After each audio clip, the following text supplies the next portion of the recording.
Howdy, folks. Welcome back to She-Hulk. We are up to the finale of season 1 or of the series. I don't know yet if there's another season. But we're up to the finale. Whose show is this? Episode 9 of season 1. It ended, of course, last week with we got the great Daredevil appearance, which was wonderful. It was great fun. Seeing a kind of a more lighthearted side of Matt Murdock was wonderful. But it ended with Jen just literally hulking out, like going angry. Like Bruce had warned her, she became kind of a monster there because she was rightfully, nobody would doubt that, rightfully indignant, upset, raging for what they had done to her, what the intelligentsia clearly, or some group or offshoot of that had done to her. And it looked like they were there, and she was chasing him through the wall and had one in her clutches. And, of course, the Department of Damage Control was there. And I have to think that the only way they would be there is if they were warned ahead of time by those same bad people that did that to her, that she would probably need containment. So there's a bit of a conspiracy going on here of some sort. I wonder if that's going to be exposed in this episode or not. I predicted that this episode would start with Jen in that same holding cell that Blonsky was in. That would seem a logical place for Damage Control to put her, and she was giving herself up. She had her arms up. I'm guessing she was going to go willingly to wherever they were going to take her because of the destruction that just happened. But she might change her mind, and she might flee. I don't know, or somebody might come rescue her. I don't know that either. Maybe that group from the resort, from the retreat. Anyway, the only way to find out is to watch, so here we go. I think it's telling that it goes straight into the Marvel logo. There's no previously on or anything. Going to be a packed episode, I imagine. What's the length on that? 34? Typical size episode, though. So. Oh, very cool. For those of you who haven't seen the original Incredible Hulk series, that's what this is. This is awesome, although it's Jennifer Walters. Esquire, lawyer, millennium. Oh my God. Did they actually recreate the sets and the props? Obviously the costuming. We saw this in the trailer. There was like a little joke thing with her and Bruce about "Don't Make Me Angry," which I'm sure we're going to see here. But I always thought that was just something they did for the promo, for the trailer. But it looks like they actually put it in here. Cool. Searching for a way to balance a career and her personal life. They're doing the old way to show the transformation. I mean, it's not the way they do it in the new one, but it's definitely the way they did it in the old one, having the eyes green and the face just all like. Argh! By online trolls. I like how this is also not her, I don't think. It's like some larger female. I don't think it's her. I gotta go back and look. Angry. Look at this carefully here. Yeah, that's not her. They just got a larger actor. That's funny. Very, very similar to in the original show, where obviously Bill Bixby, that was his name, could not play the Hulk. You know, right? Obviously. They got Lou Ferrigno. Very cool. And now she has seen. Yep, she certainly is. I predicted she'd be in this prison, and she is, this cell. But that's going to make her lose her job, right? Wearing the thing, the inhibitor, because the whole purpose of her job was to be She-Hulk, and she's going to lose her job for sure if she hasn't already. Yep, she lost her job. All the food and drinks in the kitchen. I'm kind of surprised that a high paid lawyer, which she was, maybe not when she was with the DA, but definitely while she was here for what seems like a couple of months at least. I'm surprised she didn't have enough money. I mean, she's single, too. She should have had a ton of money saved up. She couldn't have spent all that money. Huh. Legally Blonde.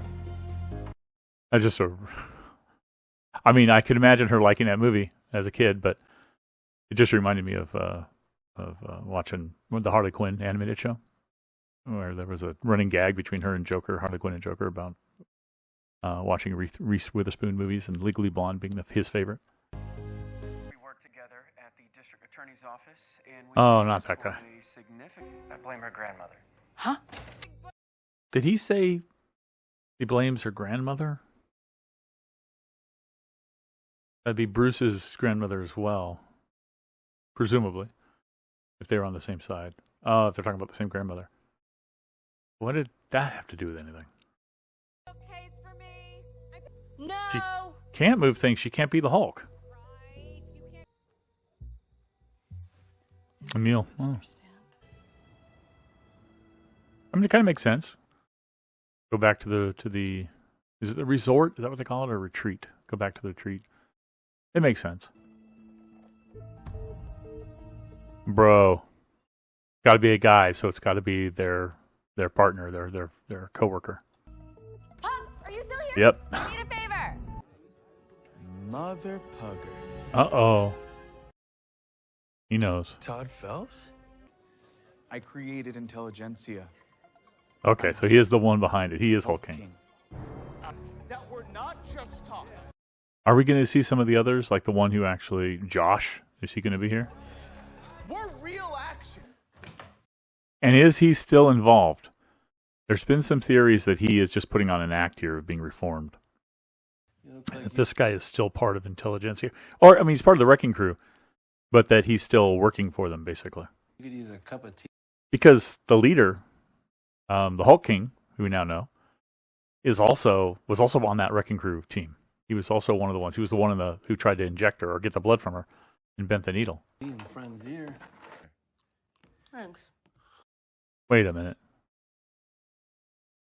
That's not where the Intelligentsia's meeting, is it? Down at the lodge, the private event? Very special guest speaker. Is this the lodge? Have I forgotten what this looked like when they were down there? He cost a ton, so you better. For the abomination. Yep. Oh my God. Coach for the evening. Okay. I'm still holding out hope for Emil that he's trying to make them all change their ways.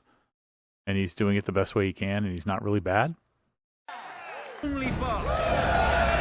Don't they all see her now? Synthesize your blood, so it could safely give Oh no. Oh no. powers you never should have been superpowers. Oh no, you can't. Okay, he didn't take the blood before. You're. Oh my God, he's an idiot. You can't just take the blood. They made a point. Bruce made a point of saying in season 1 that the only way it worked was because of their particular genetic makeup, which is why she was able to be a Hulk too. It's not going to work on him. What's going to happen? I had to earn. Come on, Titania too. This isn't messy Yeah, why is she there? That doesn't make any sense. Although she might be able to at least put up a little bit of a fight. enough. Got it. Good. Emil really wasn't on their side. He was, like he said, he was just trying to make money, speaking to them, trying to encourage them to.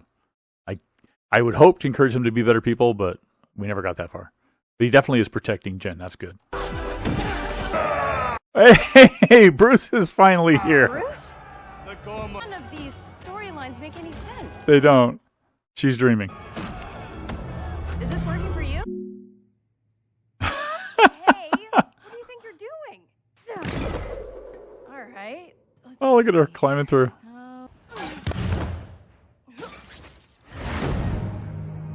Oh, she's behind the scenes. Although they've got that wonky walking CGI again that always drives me nuts. If the entirety of the Okay, so she's gone behind the scenes, which is the portal to that was the behind the scenes show they've got on Disney Plus. And she's gone to talk to the writers to try to figure out what's going on in the finale.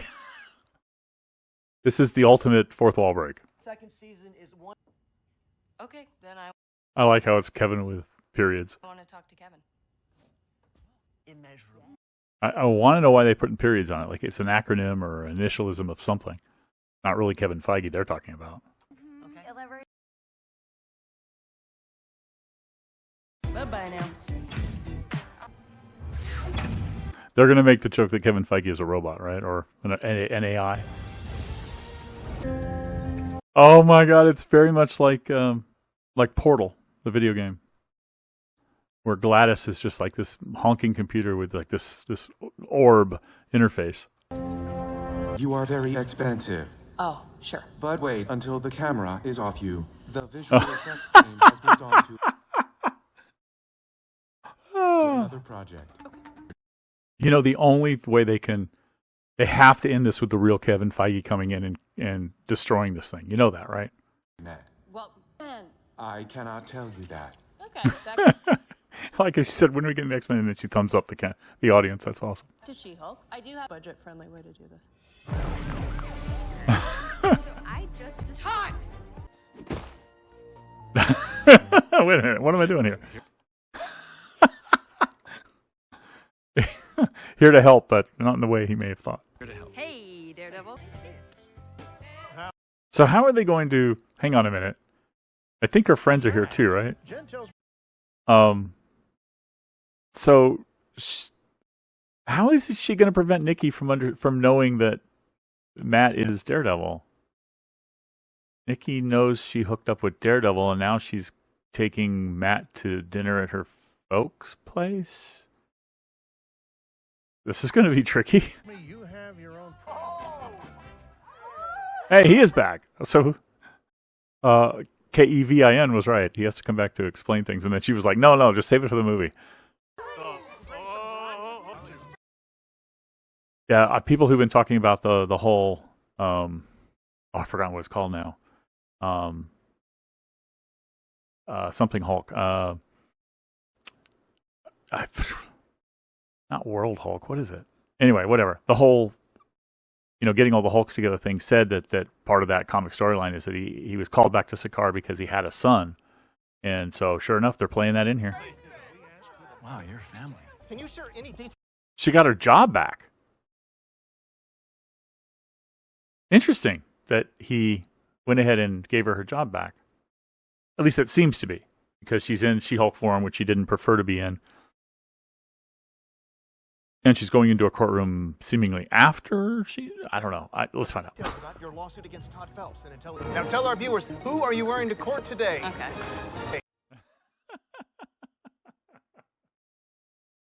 Okay, so I don't know if she's been rehired, but she is. Oh, she's prosecuting. Well, no, she sued him. Okay, so she's just an attorney, a civil attorney, who's doing, in this case, the driving the lawsuit against what's his face, and Hulk King, Todd. Okay, so please tell me you're at least going to give us a mid or after credit scene on this episode. We got courtroom stuff here. Who is the? Okay, so I don't see. It's not. She's not wearing the same thing she was wearing on the steps. That doesn't necessarily matter. It looks like maybe Nikki over there sitting next to her where she would be sitting. And she's pointing at these dudes, but these dudes are not Todd. So this must be some other case. These are a lot of old clips. I'm sorry, but in order for the joke to really work, this credit coming up, executive producer Kevin Feige, they really should have done K period, E period, P period, I period, N period. I have a feeling we missed this part. The chicken. Her favorite chicken. That's Blonsky. Okay, got it. Oh, so he's putting the inhibitor on his chicken when he wants to change? That's what's going on? That's why he has the little blip in the monitoring? Kevin, the robot's reading She-Hulk comics. Got it. Cool. Okay, so here is where she's taking on, and she is dressed the way she was in the interview, taking on Todd. Walters v. Intelligentsia. It would be Walters v. Todd, right? His name. But I get it. Still never saw these dudes, right? These cosplaying people. Was that like a cut scene from some sort of a quick, montage of scenes or something? Or did I just miss it? All right, cool. We do get a scene. You have all your things. So in the mid-credit scene, they're willing to let both Blonsky and Wong do a little fourth wall. They're not looking at the camera. They're referring to the fact that they're in a TV show, though. What's the guest? All right, so doesn't have to really stay in prison for 10 years. He has accepted the offer of a place for being a refugee, basically. All right, asylum. Okay. All right. Was that the only one? No post credits? Let's look, because there's sometimes in the movies there's post credits too. No post credits this time. All right. So it was just a cute little thing to say what happens to Emil, but not Hulk. Now the Hulk introducing his son, even though it was super brief, was actually in the real thing. It wasn't something she wrote out. So it's actually a part of this. We don't get any more details. So I wonder when the as she said, save it for the movie. When the movie happens, are we just going to already have been introduced to his son, or will we see what happens to him on Sakaar? We probably will. We'll probably see him coming to Sakaar and learning all that stuff. And then what we just saw now, I imagine, is a post-credit, or is he and his son after the events of the movie, would be my guess, right? Or if it's a TV show. I don't know what it's going to be, a movie. Well, she said save it for the movie. It's probably a movie.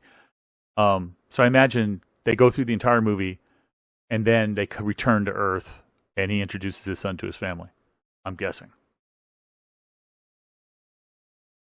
That's cool. I can't wait to see what the movie's about. That's cool. I did not expect this. This is a turn of events. Fourth wall breaking is one thing, but then like breaking out of the Disney Plus interface and jumping into the behind the scenes to go tell the writers they've screwed up and she doesn't like what they're doing to her show. I thought it's genius. I've never seen that in Marvel. Have we ever seen that in anything? Yeah, we've seen that in, believe it or not, Warner Brothers Looney Tunes cartoons is the first thing that comes to my mind. I believe it was Bugs Bunny, but it could have been like Woody Woodpecker in a different, he's not Looney Tunes, but it could have been Woody Woodpecker. I'm not sure, but somebody actually did break the fourth wall in those old cartoons and actually talked to the artist and actually had changes made to the cartoon at the time. So it's very similar to that. So it has been done before, but never in Marvel. This is totally freaking unique. I mean, I don't even think Deadpool would have done anything similar to that. Now, after her rewrites, or her not rewrite, she didn't write it, but her requests to have everything changed and have Daredevil appear, that was a little weird. Like I said, especially the whole, how do you prevent, if people in her life know that she's having a relationship with Daredevil, and then all of a sudden Matt Murdock shows up, how to prevent them from knowing that he's the same person? I guess you got to hand wave that one a little bit, but that's okay. Actually, I don't necessarily think anybody at that dinner was her friends from work. I think that was all her family, so they may not know anything about Daredevil and just know about Matt Murdock, which again would be very interesting, because if she ends up in a relationship with him, then and at any point like Nikki talks to her mom, there's going to be either some confusion or some revelation there. But I don't think it's going to go on anyway, because I don't think she's moving to New York. She might be, but I don't think she is. We never got confirmation of whether or not she got her job back. She might have just been doing that representation all on her own, since she is a licensed attorney, trained lawyer and all that. But you'd think she's working somewhere. Maybe if she wins this case, they'll hire her back. I don't know. I'd like to know what's going on with that. Especially since the charges were thrown out, so therefore the sentence of having to wear the inhibitors thrown out. Which is good, because if she had to wear that season 2 would be kind of weird. I like how the writers first, before she came in, said, let's have season 2 entirely be a dream sequence. Because that was my thought with everybody jumping in here was, wait a minute, is this a dream? What's going on here? But no, it was really happening, and she broke out of the story to confront the writers, or then confront Kevin about it. That's funny. And Kevin is basically implying that Kevin Feige, the human being, is just a figurehead. That Kevin makes all the choices and decisions and runs everything. I thought that was funny. So the season is over. I do want a second season of this. I would like to see more adventures like this, because I think they're fun. Again, there was and there didn't need to be any real serious story running through the whole thing. I guess if you could say the only real story that ran through the whole thing was Intelligentsia trying to steal her blood, and I guess they did get the blood, because she didn't take that out. But the fact that the blood worked on him and made him a Hulk is what she took out. She said, "Don't do that. That's stupid." And it is. Even without her coming in and doing that, Bruce had pointed out that it needed a very particular type of genetics for that to work. So it makes total sense that it wouldn't have worked on him. It probably would have poisoned him, if anything. So I like that resolution. So that was kind of the story through the whole thing. It was little bits here and there. It wasn't a major story, and there wasn't any major significant MCU events that she was a part of. She helped touch places with Emil, who's going to probably end up being... Well, no, Emil was here on Earth. Whatever happened with Hulk and the whole Planet Hulk, that's what it was, Planet Hulk. It's like World Hulk, Planet Hulk. Emil can't be a part of that, right? Because he was here the whole time. So I don't know if they've set up anything with him later. Maybe they have. Maybe he's going to reappear later as Abomination or something. But a little bit of Wong and everything, as he said. But Daredevil introduction of Daredevil. We got Matt Murdock in the MCU in Spider-Man No Way Home. We get Daredevil here in She-Hulk. And he's going to have his own series. We know that. And he's probably going to appear in the movies. I love the line, too, where KEVIN said something like, see you in the movies. And she's like, or on the big screen. She's like, really? He's like, no. I think she will be in the movies, but I just love that interaction. Yeah, and then, of course, the whole Hulk thing. So we got touches of MCU stuff and bigger stuff, but nothing really within her story, per se. But we got very enjoyable episodes. Each one of them I enjoyed. I didn't want to skip any of them or give any of them negative reviews. I enjoyed them all. Like I said early on, and I've said even last episode, I was hoping, I think, or maybe I was anticipating something a little more significant for the MCU in her storyline that wasn't here, but that's fine. It didn't need to be. It can be its own little fun. Here's this side corner of the MCU where we just have fun and fun stories. I'm okay with that. I think we kind of need that. We did that a little bit in What If, although What If had also, each of their stories, even though they were What If stories, were very significant and impactful to their universes and involved big things, right? So it's not quite the same thing, but and Loki turned out to be a very big, impactful thing with the whole multiverse. So I don't think we've ever had a series that is really just having fun, and I think that's good. I think we need it. If you think of the Disney Plus shows as a slate of programming or a network, which is what it is, you got to have your dramas, you got to have your comedies, right? You got to have or your lighthearted stuff. I don't know if I'd call She-Hulk fully a comedy. It's got comedic elements, absolutely, but it's still fun. It's still entertaining.